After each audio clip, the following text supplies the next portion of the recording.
Hello guys, what is up? It is I, John, and today we're going to be divulging what I started off with when I got my NES. Now, this is a very personal list and one that I hold with a passion, and it comes with a short story as to how I got my first NES. So, I didn't really have a lot of time for a Valentine's Day video, and I'm hoping this will suffice. Thank you so much for coming, and enjoy the show. So, back in 2012 was where I really, I always wanted an NES, but I really started to it was my main focus from 2012 onwards to get an NES. A feverish search for almost a year brought me to it. So, in my area, something to explain is that consoles are ridiculously expensive. Even now, they're a little bit high. Not as bad as they were. The cheapest I could find an NES at all was $100, and I knew I could do better, and I just didn't have that kind of scratch back then. So what I eventually ended up doing, I saw one for $50, but since I didn't have money, I had to rely on Mom for my birthday. She didn't actually let me have it, though. It was obviously easy enough. I mean, she had the cash on hand. We were actually going to pick my birthday present, and that's what I wanted. I got so confused about it. And she said, over and over again, you can do a lot easier. I bet you can find it cheaper. So my birthday comes, and the next thing I know, my brother Tyson is there, and he has a blanket over top of a huge square, and he says, "That's your birthday present." And I'm just like, I freeze. I don't know what it could be. It's a big box. Spoiler alert, this is what it was. This was underneath it. I had no clue. This was on top. It was still gray back then. I'll get to that in a minute. So, I freeze and I just start looking at this thing, wondering what it could be, and wondering if I could actually pull the cover off of it real quick to see what it was.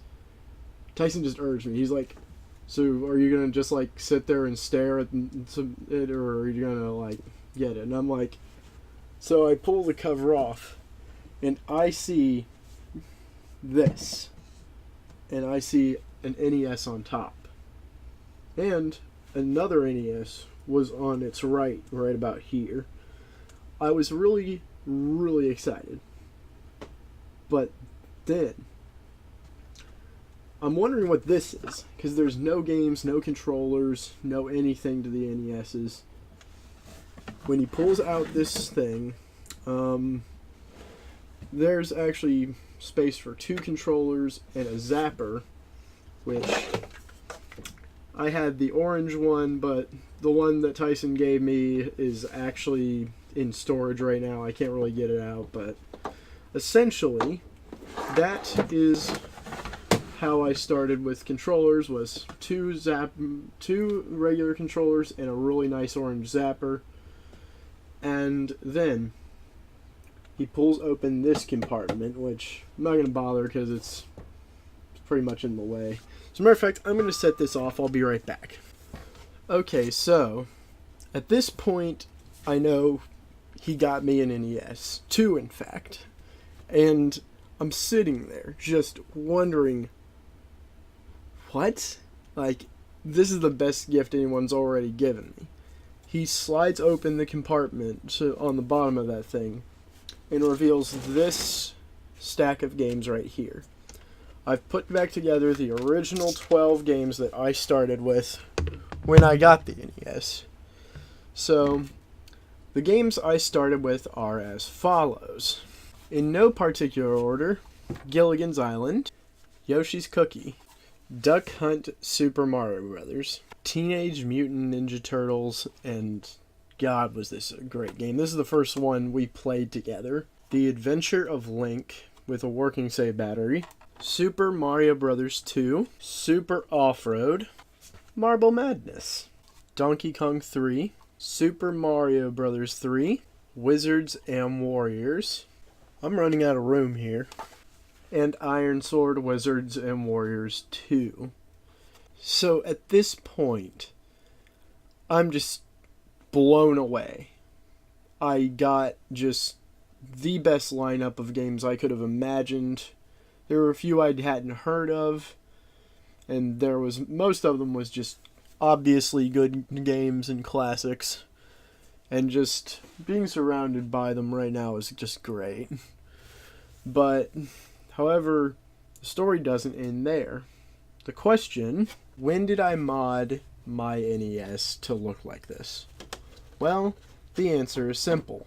On this channel, there is a series called Gamer Through Time.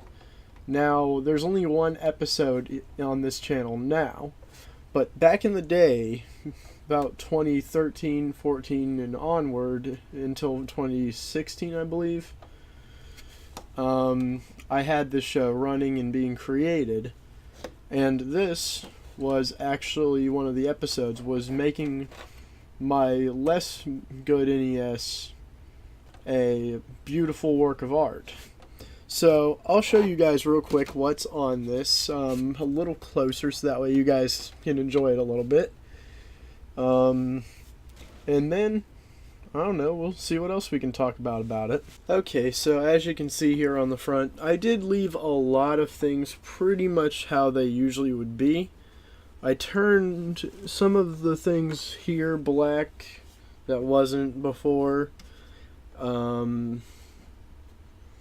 I turned this green on the front and over here.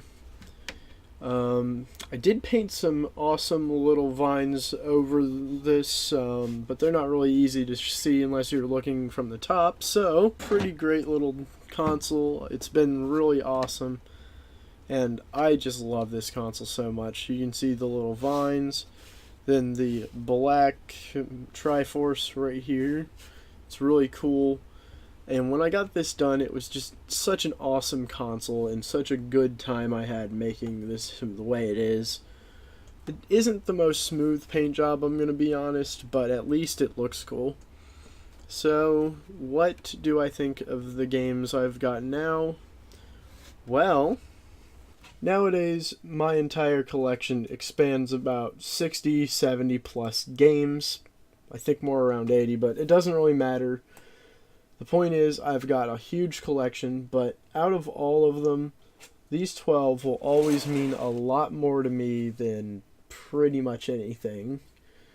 So, I hope you guys have a wonderful day, and happy Valentine's Day to all. Or, you know. Good night, everybody.